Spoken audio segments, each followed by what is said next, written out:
Good evening, Zambia. Mutende mwane mwashuke mpo mkwai mwevalevu kachungulo po mkwai mlishani bonse.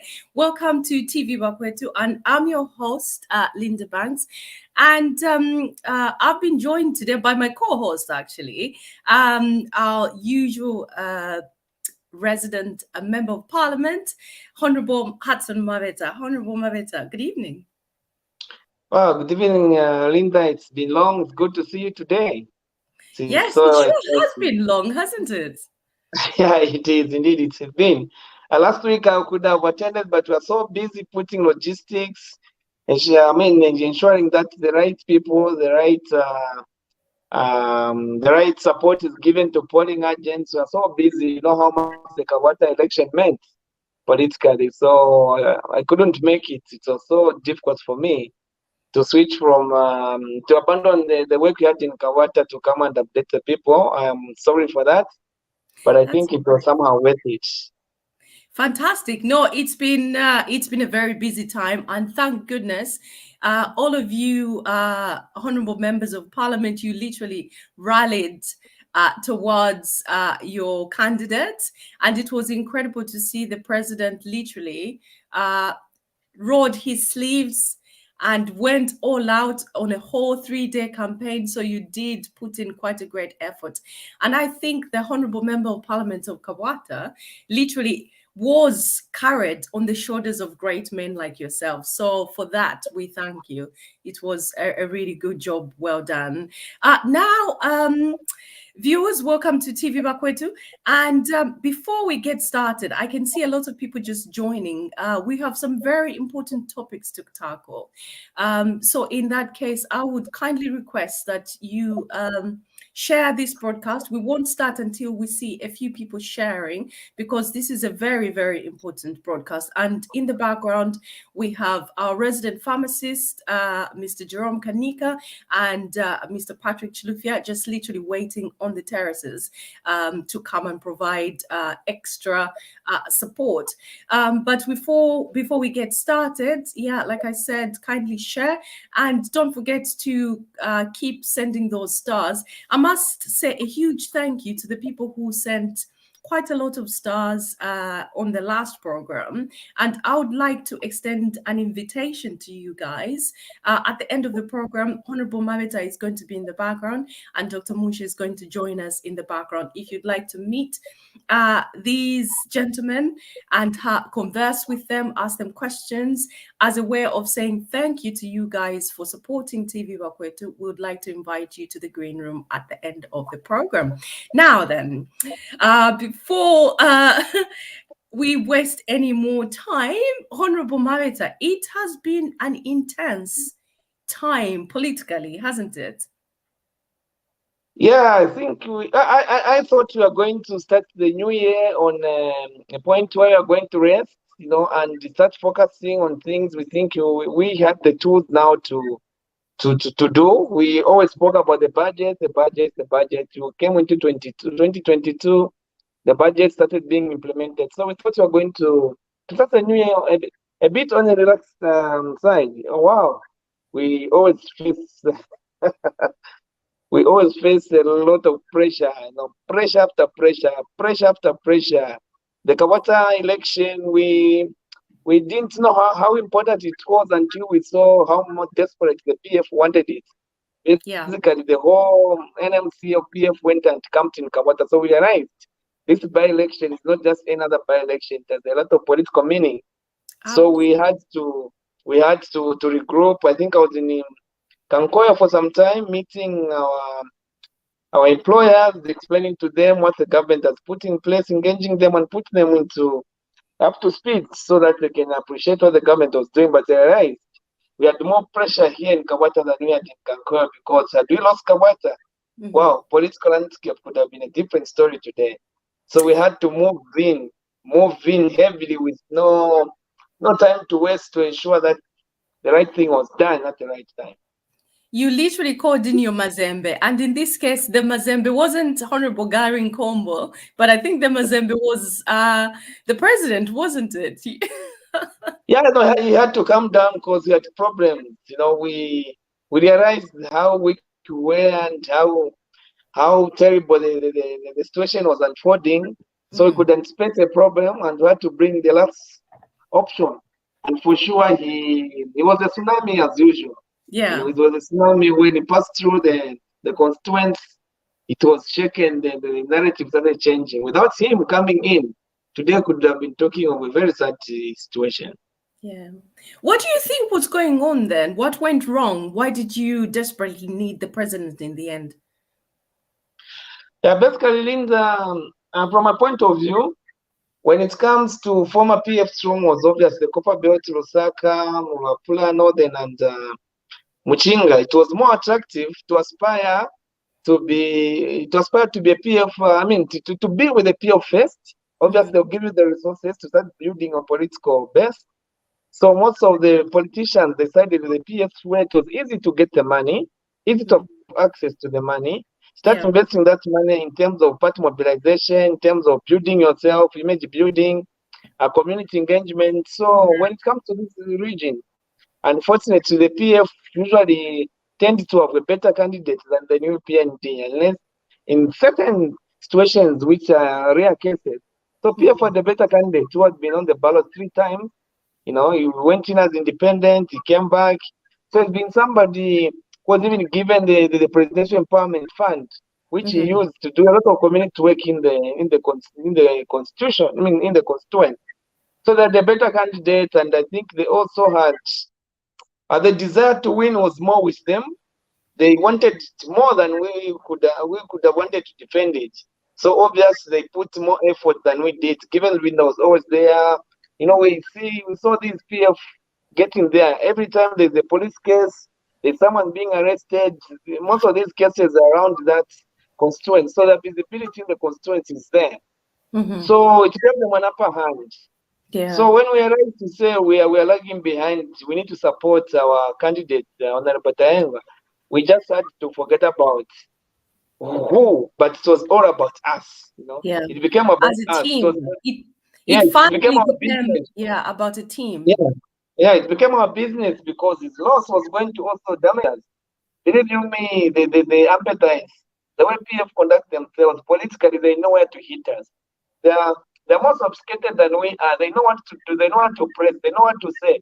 They know what to push us. They know how to distract us. So politically, they're in a better position because they've been in politics. I can say they understand both politics in the opposition and the opposition 10 years. They came into government and now they're in the opposition. So they've got experience both 10 years in opposition, 10 years in government. So they're more politically, they're more organized than we could be. Yeah. So what you're saying basically is experience has its rewards. I could see the likes of Chishimba Kambwili. He actually ended up having an accident on his way Okwisa Mukulandalanda. Vakwata an accident, vale butukila, sadly, but luckily enough he was fine. But no matter, you're saying that they are politically sophisticated, they've got experience, but it's their consolation here, and the incredible thing is, despite all that so-called sophistication, UPND carried the day. And we're going to dive deeper into the lessons that the United Party for National Development can learn from this experience. And you alluded to one thing, which is unity, being united and rallying towards whoever is put across as the person who's going to represent a particular constituency, despite the fact that the other people are feeling like they would have been a better candidate. So key thing there, unity in the party. We're going to get deeper into that. But right now, I would like to start this conversation with something that happened today. there has been a number of permanent secretaries who have been appointed. I'll just take you through quite a few. Quite interesting and a little bit perplexing, I must say. So I would be interested in knowing what your view is on this one. So the first one that I came across was Patrick Mucheleka, who's in charge of special duties. And the second person, Nicholas Piri, in charge of special duties. Mavis Nkomesha, guess what? In charge of special duties. Angela Chomba Kamwandami, in charge of special duties. Now, my question is, what are these special duties? Then we'll go to the other people. Dr. Mtinta Luvinga Msonda, Mwamba Penny, in charge of remuneration division, Mainga Dokas Kavika, in charge of gender division, which is, I think that's an excellent appointment. Kusobila Kamwambi, in charge of management development division.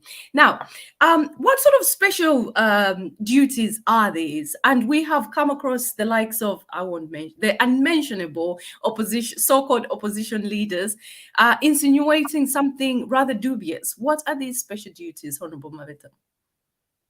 Yeah, there are three departments, or can say ministries, or part of government support system, which were heavily abused by the previous regime. The first one was the Ministry of Education. You know, there's total chaos there. There's a lot of infiltration, a lot of procedures were not followed. You know, recruitment, upgrades, promotions. There was a lot of total chaos. The second department was the Cabinet Office.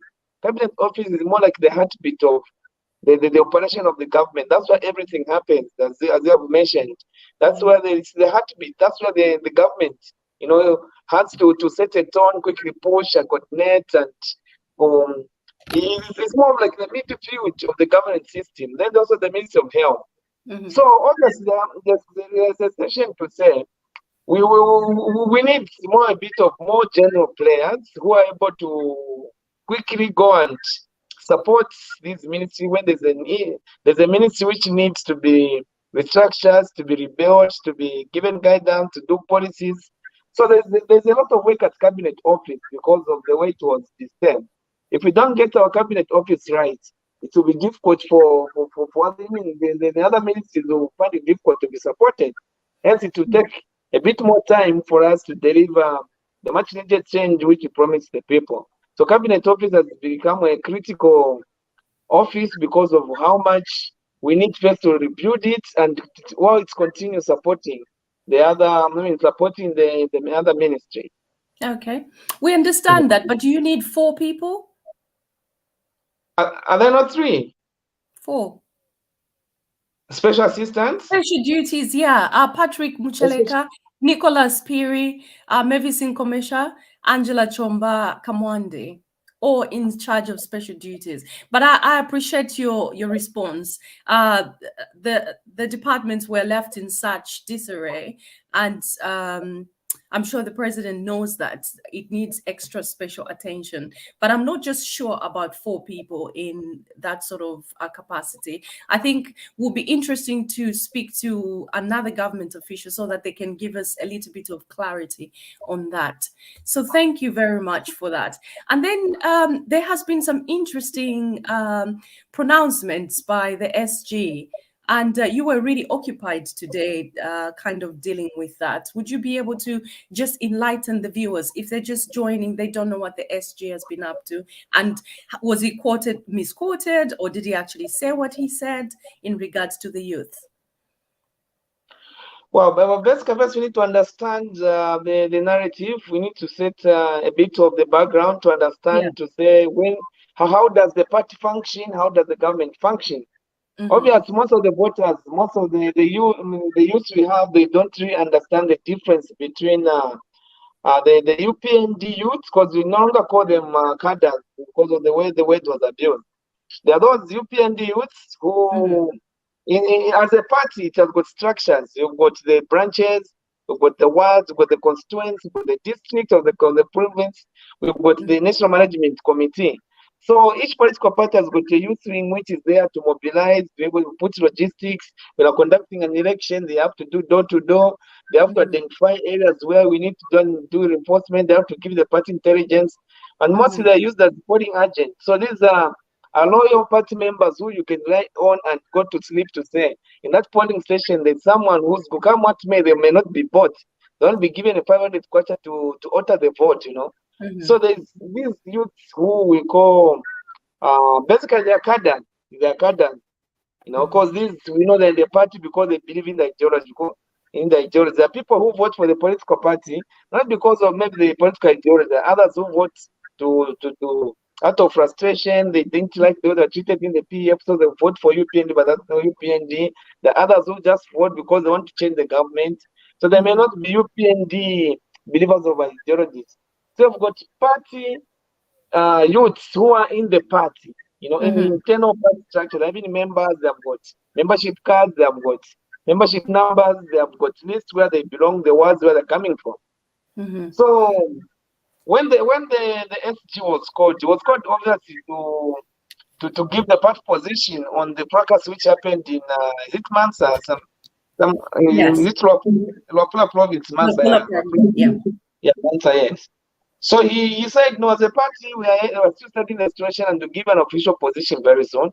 But this journalist was trying to find something to report about. So he came in to say, we have this, because what has been trending, unfortunately, where my wife is in the picture, was that social contract the president signed with the Copper Belt Youth. Yes. So obviously, journalists are able to read what is trending now. They have to pick something from that to make news.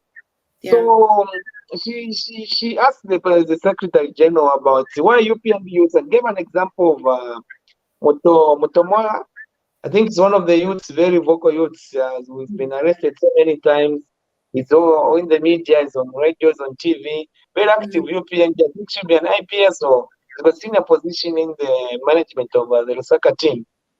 So even mentioned the name of the person who said, are they complaining because you signed the you as UPND, you promised, you signed a contract that are going to give those youth jobs. Then he said, no, we didn't sign a contract that are going to give them jobs.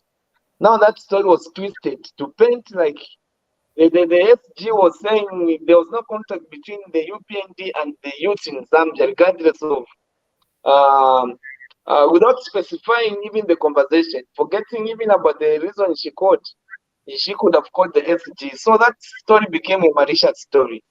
So obviously when we wake up, we check what is in the headline. Only to see such a headline, it was so terrible. You know, it shook that to say, how come? Can our SG, knowing him, the caliber of the type and the caliber of a person, issue such a very, very devastating statement to the youths? So we had to start investigating. Eventually, we got his explanation, the side of the story, and we, as expected, we saw that there's this malice which has been building. You know, it's now become normal for someone just to create a story about anyone, as long as that story is going to attract maybe likes, they're going to attract the shares, they're going to attract. There's no more care about the damage they're doing to that person. All what's care is what you're going to gain out of it. You know, so like I always say, Zambians are slowly losing humanity. You're forgetting to the damage you're causing on innocent citizens. The SG is now being used in the public as enemy of the youth. Who knows tomorrow is going to be attacked? Who knows tomorrow you might be having a drink with the family and the certain frustrated youth will come and attack him because that youth will believe the SG is the cause of his misery. You're no longer caring about humanity. All you want to care is what you're going to get out of the malice you're trying to put on innocent individuals. Yeah, those are very cardinal points that you've raised, Honorable Mamita. The first thing is malice. There's been a lot of mudslinging, not only outside the UPND, but within the UPND. So before you start casting stones out, perhaps you need to take a closer look within the party. Like, for instance, in Kabwata, what transpired in Kabwata, the candidate that was put forward was being fought by people who actually belonged to the party. So even within the UPND, you find people who are against the SG, and there's sending stories to people outside. There's been so many verified stories where someone could just accuse you of, for instance, being a PF surrogate and tell someone in the UPND, and they believe it without even checking with you. So I'm not sure whether this is the desperation for positions that people are resorting to attacking one another, which is just quite worrying. Like you said, someone could attack the SG wherever he is just because the youths are disgruntled. But the points that I wanted to make, the other point I wanted to make was the UPND needs to tread ever so carefully when it comes to the youths, because they literally rode on the shoulders of the young generation to get into office. Wouldn't you agree with that? Yeah, definitely. I think we are giving a lot of gap. There's a lot of gap which we need to fill in so that we don't always find ourselves responding to malice, propaganda, and mudslinging. We need to come up with a clear plan, a clear policy, maybe a clear direction of how we are going to handle the youth. Definitely. For sure, the youths came out in huge numbers. They were the saviors of the party, which had been in existence. I mean, it has been opposition for a long time. For a long time, the youth became the saviors. Obviously, there's something they are looking for. Though voters have got different needs. Others just wanted to be given meal allowances. Others wanted bursaries. Others wanted to be given hope. Others wanted to be given business opportunities. So we need to get down and understand the real needs of the youth and start categorizing them and see how we are going to handle and respond to their needs. Because if we leave them, we have got 10,000 applicants at university, only 2,000 awarded. Of 8,000, we are not giving an answer to their problem. They start slowly becoming potential customers to those who want to frustrate them and abuse them, So whenever there is a challenge, it's better we close up the gap. We close the gap, give them a program. The 8,000, what happens? Are they going to be given next year? Is there hope that they'll be given? What is happening to those who haven't been given the bursaries? So that they've got an answer to give. Because what's happening now, Linda? There's a lot of mockery amongst the youths, our members. In the compounds, it's always mockery. You voted for HH. What has it done to you? Voted for Mabeta. Has it given you a job? You voted for this. And we used to tell you there's division between, even in families. You find that you go for a funeral, they won't be able to help someone who has lost their loved ones because they will say, since you voted for UPND, let the UPND government help you. That's how bad it's become. For homes, father and children, they are fighting because their parents voted for PF, their children voted for UPND. They will say, you see, because you voted for UPND, can you go and find the fault? Because they withdraw the support. So the division we have in the country has spread so much that it's devastating and destroying families. So if we don't give the youths, most of the youths, they don't understand the governance system. They don't understand the political system. They don't understand so many things. For them, all they did was to go and vote and wait what will come out. Exactly. So if you don't take time to tell them the processes, procedures, how things work, they become potential customers to those who want to frustrate them. And that's where the biggest challenge is. Well, thank you so much for that. It takes me quite nicely to the comment by Mary, Kingdom Changer. Mary says, Honorable Mabeta, kindly give direction on the same youths who are heated up now. So there's a youth out there who's very frustrated. Like you've said, they're being mocked. This is reality. They're being mocked by people who voted for the PF, like PF hardcore supporters, that why did you vote for UPND? Now look what is happening. So how can you console those people who don't understand the processes, who don't understand that once a government comes into place, they have to do certain things in order to put the structures in place for things to function properly when they are empowered. You can't just say, right, here's Kasaka Kandalama, go and spend, go and, pay for your tuition fee for whatever. So certain things have to to be in place. How do you calm the nerves of those youths who are listening, Honorable Babet? Yeah, honestly, the idea of bringing in the Ministry of SME, the Ministry of, well, first of all, the expansion of and access of the empowerment being put in the CDF, where it is now easy for every youth to easily walk to the constituency office, ward development office, accessibility to empowerment, which was only left to mostly a few youths who were around the corridors of power, especially in Lusaka. We only used to hear about empowerment. It has been brought close to them. It's taken a bit of time to roll out, to find the best way to ensure and come up with a policy which was launched only today. You know, it has taken a bit of time because wanted to do the right thing. We don't want to always fall back. A good manager, a good planner, a good employee will always want to understand where the other system failed so that you don't repeat the same mistake. So I've taken a bit of time to understand how the youth empowerment, which was being done by the PF, failed for us to fix it. And the policy has come out. So obvious, as the government, you're in a hurry. In the policy, when you look up the new CDF, it's clearly to say money will be released quarterly. So being in February, March, we're expecting the money for the youth empowerment to go down to the youth where they're going to be. It may not be enough, but at least we've got a start. We are going to learn and start building on. Number two, we've got the Ministry of SME. We've got the Ministry of Small Medium Enterprise. I think the ministry, we need to utilize it more. We need to come up with policy directions. What type of business is the ministry trying to focus on? Is it just another business? Or there's a business the ministry is trying to build because this business is easy to support, easy to control, and easy to manage. So that the ministry also becomes as a second avenue. Because the challenge we have, Linda, now is most of our members, having been in opposition for a long time, the businesses were closed. They're not given jobs. They didn't have any access to start up a business. Unfortunately, some of our members, they have an idea because they're once employees, they manage someone's business, they manage this entity, they manage this type of product. They have an idea already of what they can do, but what they don't have is where to start from because they're completely crippled.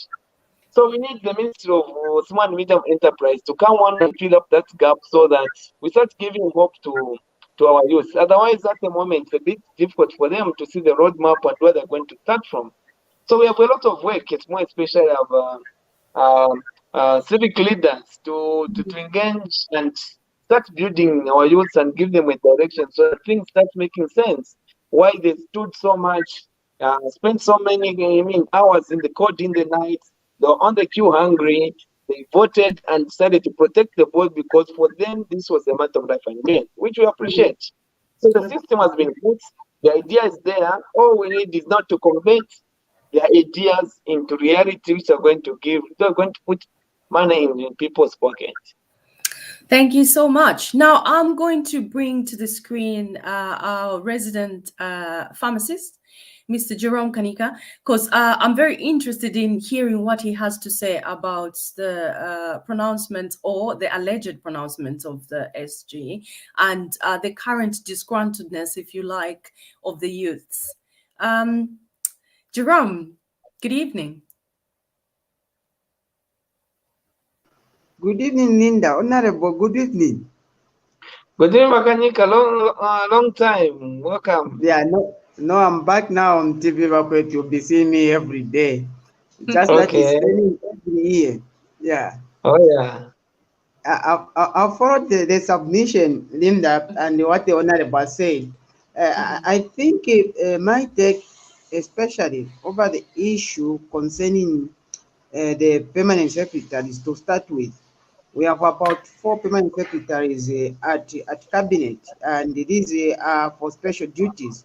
You should understand very well that special duties is synonymous to permanent secretary without a portfolio. They can close cut in any ministry. As you know very well, the civil service is too big and huge, and is being managed and run by the secretary to cabinet. Is the one who runs the civil service on behalf of the president, and every permanent secretary reports to the secretary to cabinet. And in this situation, we have seen very well that we are a new party in government, and we need our policies to be implemented across the different ministries. So in this situation, we have permanent secretaries specifically for health, for home affairs, for whatever. But we need to have people who need to make sure that we are checking that these people are implementing the policies that the government or the UPND party has put in place. And this now comes in of having the permanent secretary for special duties. And when you check very well, these 4 permanent secretaries are not like a new position. They have been there before. It's just that PF had 2 permanent secretaries for special duties, as we have filled up all the positions of 4. And this will be there to make sure that the government policies and pronouncement of the UPND are implemented by line ministry. Currently, we are talking of 11,000 health workers being employed, and we are talking of about 30,000 teachers being employed. All these need to be employed upon opening up the vacancies.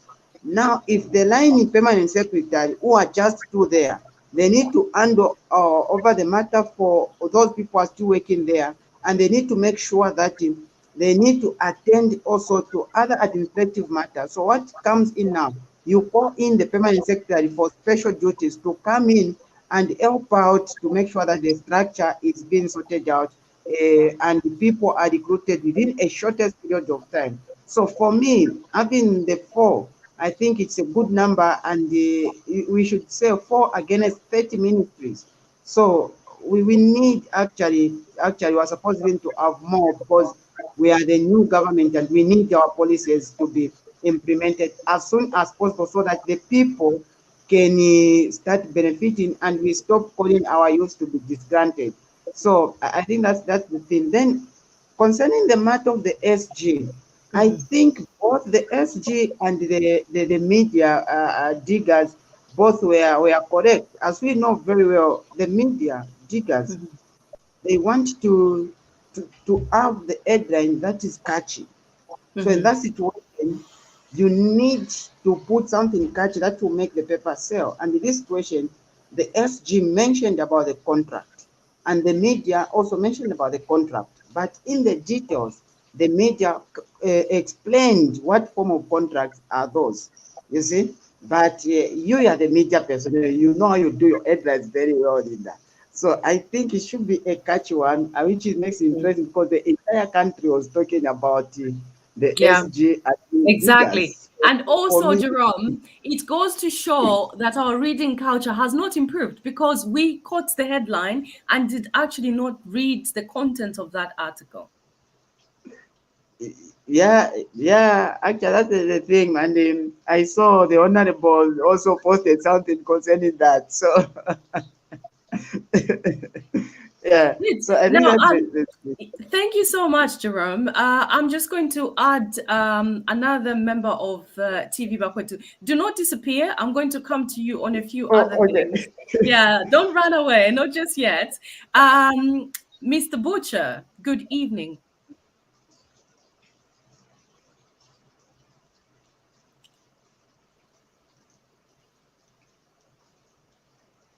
Andrew Butcher, good evening.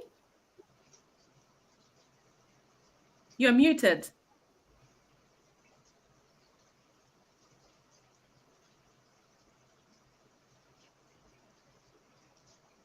I think Mr. Butcher's having slight problems with sound. We'll give you a couple of minutes to regroup, and we'll go back to Honorable Mamita with the next talking point. I want you to talk about the lessons. I know we've talked a little bit about Kabwata before Jerome arrived. What lessons do you think the UPND should learn from the Kabwata by-elections? Obviously, Alinda, the drop in numbers from 45,000 just 4 months ago to only 13,000 people voting. The drop in number also for PF from 33,000 to about 11, 12, somewhere there. That shows that we have a little bit, we have citizens who are sitting on the fence, because in a normal decreasing, obvious, when people want to vote for change, they'll come with huge numbers, but not to the extent where the numbers drop from 30 plus 45, that's 75,000 to only 27. The drop was huge. So this is an indication to say we have a group of voters who could have been putting their hand. So that should tell us to say we need to do a lot of work as a party, the ruling party, so that to motivate more people to have the reason why they will go and vote. Then from the cues which I observed, most of the voters were just women and youths. Very few are men. It's normal even in voters register. So we are seeing to say men are not participating in the democratic dispensation. Men are not very much involved. Maybe it's even because even when it comes to the issue of empowerment, when you talk about youth and the women empowerment, so where are the men? Where are men not getting involved in exercising their democratic rights? Then also, I think as UPND, it's high time we started having shadow MPs, especially in constituencies where we don't have an MP. What I mean is, it shouldn't take us an election to identify a candidate. We need to have candidates who are planning to be who are planning to contest in 2026. Let them start mobilizing now. Let them start engaging now. I know it's a bit expensive. But there are certain things you can do as a candidate just to show you that you're interested to contest. So let's not wait for the time when, because I contested in 2021, I wasn't adopted. In adoption process, you go to sleep. When there's a by-election, you come full force, want to be adopted. The competition is so steep now. When you look at the 2021 election results, President Kakande won in 106 constituencies, but you only worked out with 81 MPs, meaning there are about 31 MPs in constituencies where they were voting for the president, but the MP they voted for another party. So this just shows to say Zambians are no longer moving with what we call suit when voting. It's just everyone's UPND. So those want to assume to say because UPND is in government, you're going to sweep all the seats automatically. They might wake up to a rude shock. Okay. Then also the other thing also observed is I also need to get back to the people who contested the elections and check up on them. Those who never made it. How are we managing them? How are we keeping check on them? Have we gone back to them and just encourage them to come on board and continue fighting?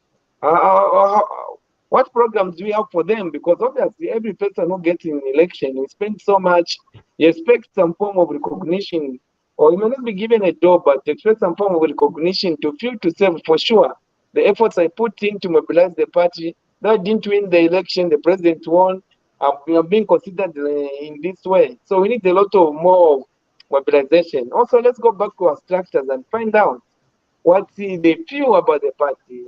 Are they happy with what's been given? Are they happy with what they're waiting for?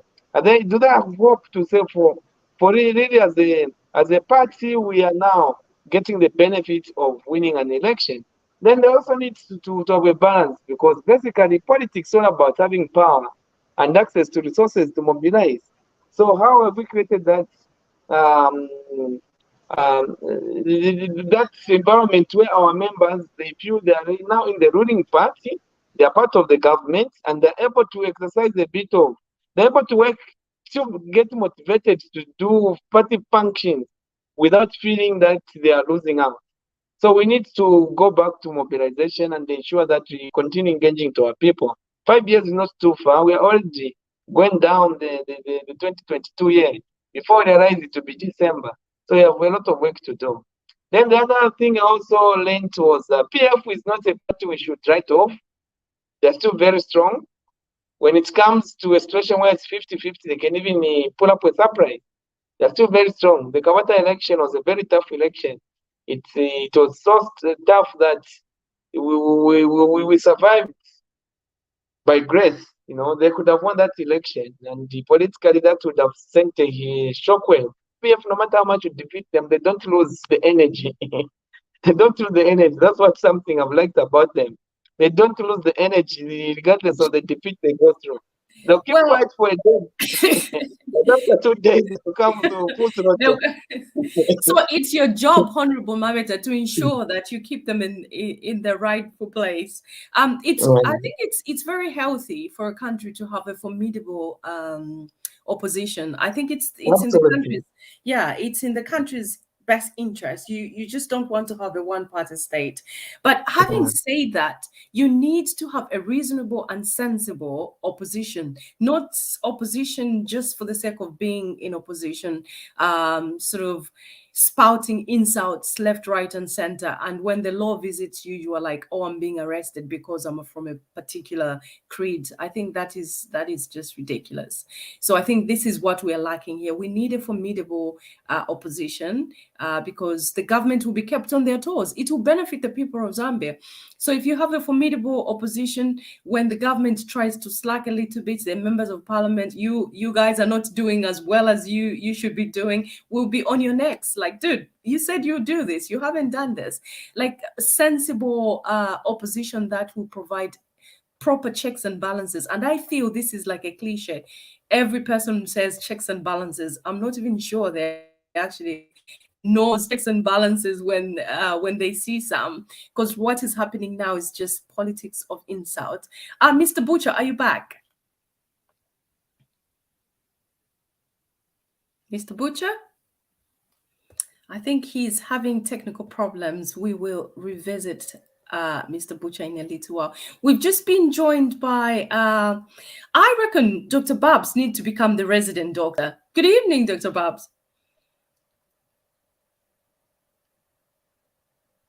You're muted.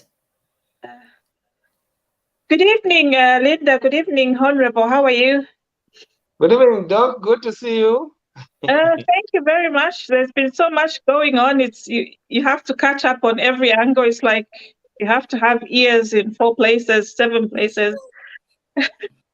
Absolutely, absolutely. Before we move to the next topic, what would you like to contribute? We've covered quite a few things. We've covered the statement by the SG, which was misconstrued.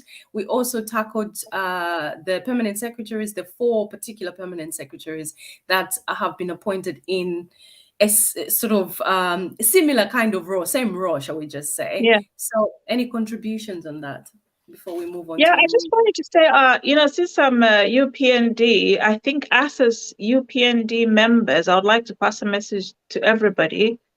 We have to start re-educating ourselves that we are no longer an opposition party, but a party that's now leading the country in the way we say things. If you're in the position of power, even if you're joking, even if you're having banter, somebody will take it as the position of the UPND. So you have to be really careful with what you say, the way you say it, because we're still living in a very toxic country. Everyone is against the other. And then with the people in leadership, like even the honorable, the MPs, they need to start maybe working as a government in inclusion, like what you do, you educators, Linda. If you have a troublesome kid in class, you get them involved in the process, maybe make them a prefect so that they can be ruling the other kids. Maybe more youth should be on the table of decision, so that, it's like a country is like a family. Yeah. Just in a bigger version. Absolutely. Kids who are told, who know how much the dad has, the mom has, even though they want 10 Jordan trainers a month, they'll understand that maybe this month I can't have Jordans because you've already explained to them. But if they just see you talking about things, they're just talking about money with their uncles, their aunties, and they're not involved, that's where they feel alienated. They feel like nobody's listening to them, nobody's talking to them. And they start getting up to no good. Yeah, it starts hitting them. And that's when they start thinking that, oh, even the aunties are laughing at us, that, oh, your mom works, but you don't have this. It's the same thing. Oh, you are UPND, but you don't have money, because nobody's telling them. They don't feel involved. Even if they're in the same car with the person making a decision, they'll feel involved if they're talking about what's going to happen. I submit.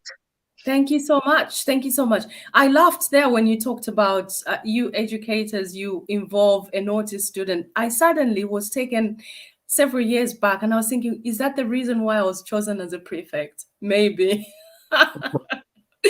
And obviously it was the right decision. After that, you get in line, and I think the person who made that decision probably thinks now, see, it was the right decision. Yeah, teachers always used to do that. The person who would cause a strike in the school, they would make them part of the system so that Yeah. they can send back the It's- message to their friends. It's so embarrassing because some of my old schoolmates are on this live, and I will not read any comments because it's terribly embarrassing. I would not go into that. Right. Is there anything else that you wanted to add in regards to what Honorable Mavita had said? No, he's literally touched on everything, and then that's what I just wanted to say. We just need to start including the youth, because in our government, everything is it's like COVID. It's new. We are learning as we are growing. This is the first government that has been wholly voted by the youth. Yeah. This is the first government you can literally say is a social media government. So we have to be prepared to fight the media, because they literally are the heart of the new government. So we have to work with everything. Yeah, and the same social media that got this government into It can destroy you. White House, it can do the exact opposite. Look at what happened to Ashtasila. We can't even go into any more details. So it's imperative that the New Dawn government is listening. And the other thing that has come to my attention is the fact that people who've been voted into government, who are supposed to be availing themselves to talk to these people, to talk to the young people, giving them step-by-step ideas on what they're doing and what they've got planned for them, instead of just being quiet, not answering questions, just shunning them. And sometimes when they're asked, they just kind of give them sort of, I'm a penote. You know what I mean? So I think it's really important that the people in leadership who are helping the president really check themselves and remember who actually put them where they are. And it's called civil service for a particular reason. They are servants of the people. So it's really important that they remember that. And now, Honorable Mavita, we will move on to the next topic. In 2020, thousands of teachers were recruited, and unfortunately it's come to our attention as TVBAKWETU that they are still not on payroll. Would you happen to know anything about this? Yeah, I think I've taken a keen interest to understand this group of people, mostly the youth. So those some have stayed so many years, they have gone beyond the youth stage. But I think it's one area which is also has got people who are frustrated because they thought once we change the government, then quickly, you know, they even give me that Kaswan civil servant to add for that they keep on saying to me. I have opened up and said, okay, add me to your group where most of these teachers are, to understand them. Maybe when I become part of them, it will push me to go and see how we can help them close the gap. So what was happening is the Ministry of Education has got it's got the Teachers Service Council and the Ministry. I think the Teachers Service Council is not supposed to handle most of these recruitments and everything. The Ministry provides an oversight and the support. So what happened was the competition. You know, when there's an opening, you'll find that both departments we employ teachers based on one opening. So there was massive disorderness, massive total collapse of the system. Each one was pulling in its own direction. So that brought even some areas where the ministry knew that the numbers recruited is 1,200, but the actual number recruited is far more than what is reported. So that brought the total chaos. However, the government has been working slowly to clean up and just bring up to speed.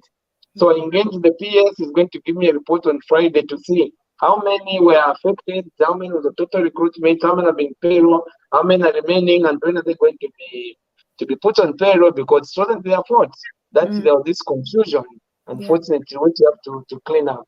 So it's quite a cumbersome and sad story on how we can do things without looking at the impact of the affected. You know, you're given an offer letter, you travel to your area of destination as far as maybe Monsawombe, you're coming from Livingston.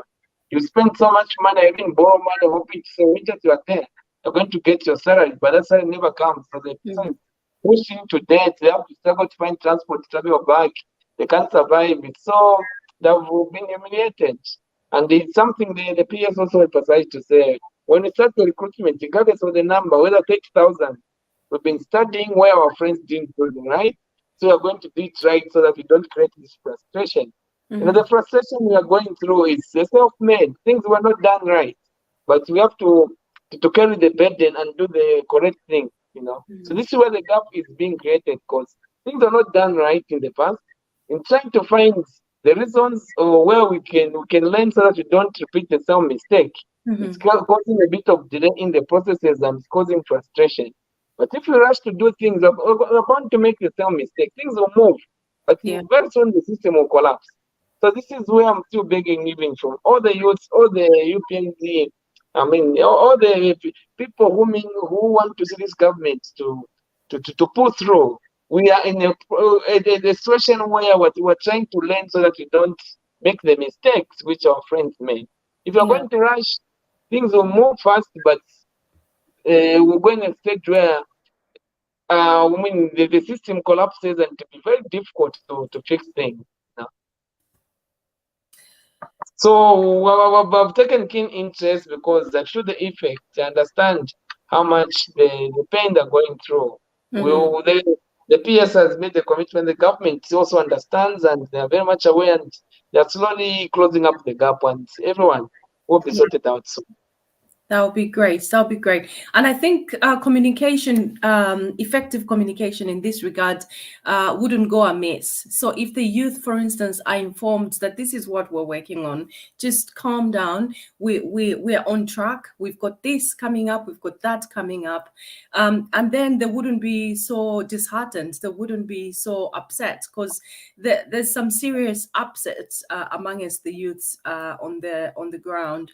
Now, what I'm going to do is I'm going to spend a little bit of extra time to invite the viewers to either click on the link if you would like to join us on screen. Please do so, and make sure that your contribution is very brief, please, so that we can get as many people who want to come on as possible. And I'm also going to spend a little bit of time reading as many comments as possible. But before we do that, Dr. Barbara, did you have anything to add to what Honorable Mabeta was saying? And then I can add our regular contributor, Mr. Oscar Mpombo, who's in the background.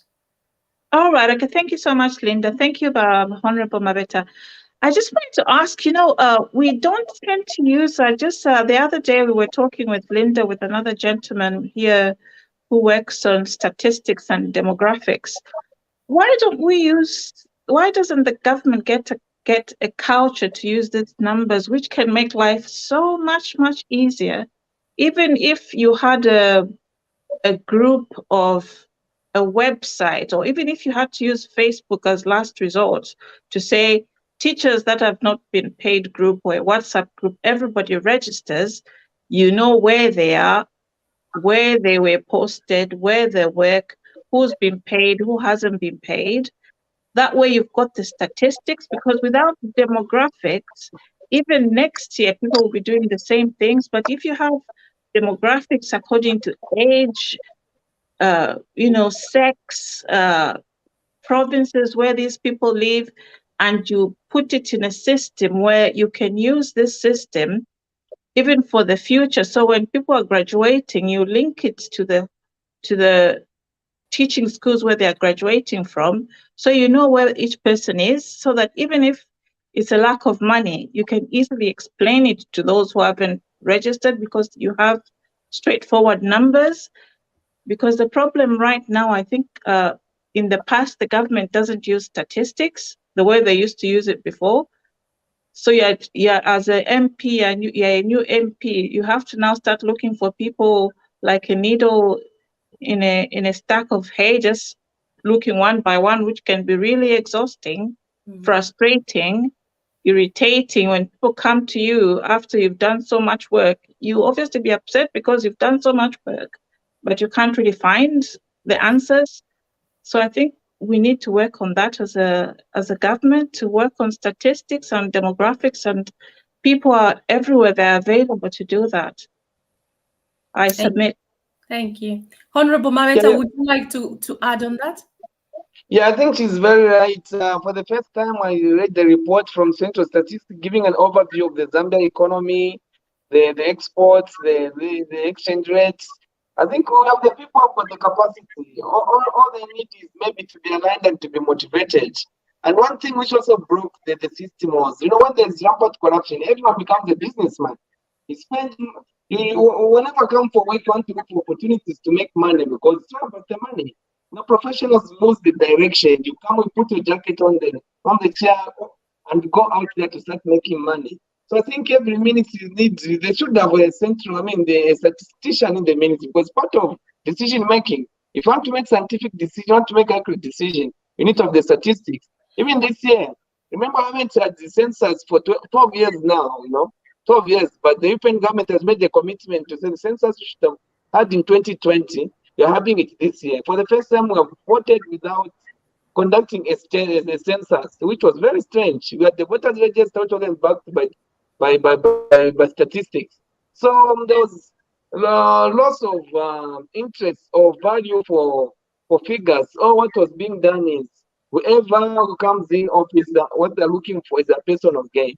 We cannot develop without statistics. Statistics are there to help us understand where we're coming from, where we are, and to project where we're going. How do you forecast without figure? So I think we're in the right space, and having a president who is so much of an economist, because economics is based on it's a science which needs figures to make decisions. I'm sure he's pushing statistics to be part of the decision-making model. Even that's like you suggested, constituency level, ward level, we need to build locally based statistics. You cannot make decisions without statistics. It's all difficult, so cumbersome. Lovely. Thank you so much, Honorable Maweta. Mr. Pombo, good evening. Good evening, Linda Banks. Good evening, Bakwetu TV. Good evening, Honorable Maweta. Good evening, Dr. Barbara. Good evening. Thank you. Thank you very much. It's always a pride. It's also a pleasure for me to listen to your conversations and through your beautiful programs. Thank you. I was so interested in contributing in today's topic, especially concerning what happened with our SG, the SG of the UPND. I think also, if you can allow me to say a word on the situation in Luapula as well, the case in Luapula. Sure. Yes. Well, first of all, I begin with, and I'm John Oscar, calling from Italy. First of all, I would like to say something on our SG. Our SG, my point is, our SG wasn't wrong. He wasn't wrong. As a student who have done theology, I've done a degree in theology.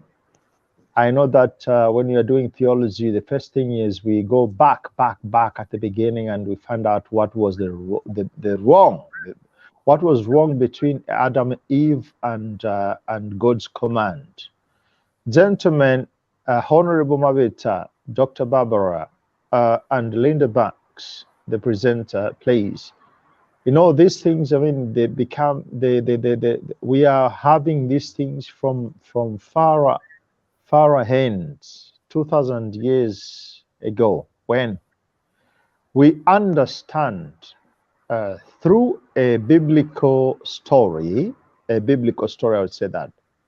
They say that there was a mistake at the beginning when the so-called the devil insinuated Adam and Eve, and they said, God said to you, listen to me, gentlemen, listen to this.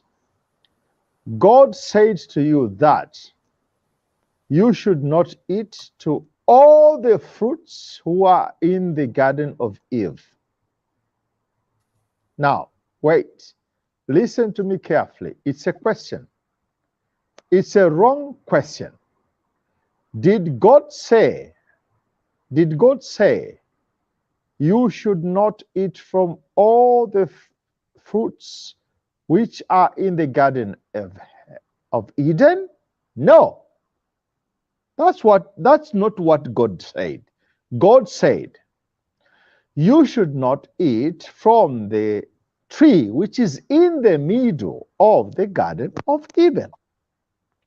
Why have I said this? Our Secretary General is an innocent man, very humble man. He has fallen into a trap, which I don't know if the media itself, the one who asked a question, they had that intent. But I understand they really gave him a very, very tricky question. And our SG gave a very good answer. Our president did not assure all the people who voted for UPND a post, and which is true. But the contract that our president made, was it a contract to give jobs for all who voted for UPND? The answer is not. It's not true. And this is what the SG said. It was not true. The other question, did our president make a contract with the Zambian youth that he is going to give jobs to the youth? Yes, the answer is definitely yes, he did that contract. And may the soul of that gentleman, I don't remember the name, that guy who died, a very brilliant man. Huh? Mr. Manenga. Yes, Mr. Manenga. Mr. Manenga died, that guy, brilliant guy. He did get that contract from President Hakainde Hichilema. But listen, gentlemen, Zambians, please, let's give this government an opportunity. We have really a possibility to change things for the better for our beloved country, Zambia. So, our president made a contract with the Zambian people, yes. To do what? To give jobs to the youth. And everyone, I think, understand. Did our president give the contract to give jobs to all the cadres who fought very hard and extremely hard for UPND? Did he say that? No, he did not say that, because it's difficult and it's impossible. Thank you. It's quite impossible. Thank you very much. I mean, this case is quite hot, and I hope I could. Yes, I hope I could. But thank you very much that you have given me a small opportunity, Leader Max, our minister. Please, thank you very much. Fight very hard. Thank you. All the best. Thank you so much. Thank you so much, Mr. Pombo. Now we're going to move on to, we're going to spend a good 10 minutes before we close to listen to what the youths have to say. They literally have been talking. So I think it's really important that we listen to their voices, really. We're going to start with Muyambango. Just says good evening. Good evening to you. Nice to see you, and thank you for joining us. Watching from Chililawombwe, Elizabeth. Thank you so much, Elizabeth. Thanks for your support. Who do we have? Davis, Simbai, nothing. Someone just saying I'm online. Another person who's just here to find out about the song, the name of the song. Honorable Mabeta, what was the name of the song? Balangombe. Balangombe. There you go. There you go. Yeah. Who else do we have here? We have Kratos Nyumba connected from Lusaka West. Thank you for joining us. Let's see. Saw some questions at the very, very beginning. Mwalinda Shanva Bakwetu family. Oh, that was by Oscar saying that. The comments go really quickly, so it's really tricky to catch all of them. Good evening, Bakwetu. My take on why UPND youths are disgruntled is that they don't understand why we removed PF from office. Some think that we removed PF to replace it with UPND personnel. The rest is business as usual. They are also very impatient. Okay, I think one of the panelists did mention that we need to be patient. Another one commenting on the person who quoted the SG, Davis is saying Zambia needs new self-governing, ethical, responsible journalism because he feels that that headline should not have appeared. Next person, Dennis, says, great watching you guys. Thank you. Nice to have you here, Dennis. Another person, who's this? Novice Mutalanga Mulembe. How was he wrong when you haven't seen how he will perform in his constituency? That is being unfair to the man. My guess is sometimes you find people having conversations and other people responding to conversations. So a few questions being raised. What is delaying the government in providing what they promised the youths in terms of jobs and opportunities? And that is it. Lovely. I think we will end here in regards to the comments, but keep the comments coming. And if there are any topics that you'd like us to cover on TVBAKWETU, please feel free to send us a message and we will definitely have a look at those topics. Thank you so much, Honorable Mabeta, for joining us. Dr. Barbara, it's been a pleasure. Mr. Pombo, thank you so much. Good night and God bless you. Thank you. Thank you. Good night, We'll be everybody. back next week Thank you. again. Good night. Thank you. Good night. Thank you, sir.